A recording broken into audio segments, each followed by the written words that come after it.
خبر شامل کریں گے. آپ کو بتائیں کہ کوئی بھی فیصلہ جس سے وفاق کمزور ہو پیپلز پارٹی قبول نہیں کرے گی. Chairman Pakistan Peoples Party Bilawal Bhutto کا یوم تاسیس پر جلسے سے خطاب. کہا کہ کچھ لوگ این ایف سی اور 18ویں ترمیم سے کھیلنے کی کوشش کر رہے ہیں. اس سے کھیلنا آگ سے کھیلنے کے برابر ہوگا. ہم نے علیحدگی پسند سیاست دفن کر دی. ایسے کسی فیصلے میں ساتھ نہیں دیں گے جس میں صوبوں کے حقوق پر ڈاکہ ڈالا جائے. آئینی ترمیم پر نظر ثانی کا اختیار صرف پارلیمنٹ کے پاس ہے. کوئی عدالت یا جج آئینی ترمیم کو کالعدم قرار نہیں دے سکتا. دوسرے ادارے کی پارلیمان کے دائرہ کار میں مداخلت قبول نہیں. پارلیمان کے اختیارات اور دائرہ کار کا تحفظ کریں گے. آئین سازی پارلیمنٹ کا حق ہے, اسے کوئی نہیں چھین سکتا.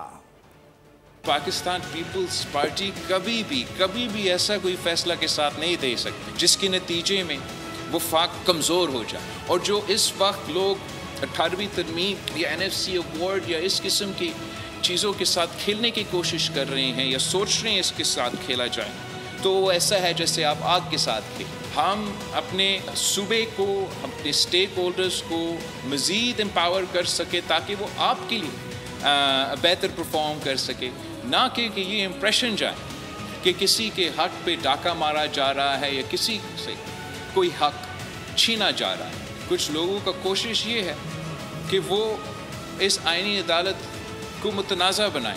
کوئی عدالت یہ فیصلہ دے یا کوئی جج صاحب فیصلہ کرے کہ یہ آئینی ترمیم رہ سکتا ہے یا نہیں, یہ ان کا اختیار نہیں ہے. نہ ہی ہم یہ اجازت دیں گے کہ کوئی اور ادارہ پارلیمان کے اختیار میں یا پارلیمان کے جو دائرہ ہے اس میں آ کے اپنا مداخلت کرے. پارلیمان کا جو دائرہ ہے اس کا تحفظ کرنے کے لیے پاکستان پیپلز پارٹی کے جیالے, پاکستان پیپلز پارٹی کے نمائندے موجود ہیں, اور یہ ہمارا اختیار ہے کہ ہم آئین سازی کریں جیسے بھی ہم کرنا چاہیں.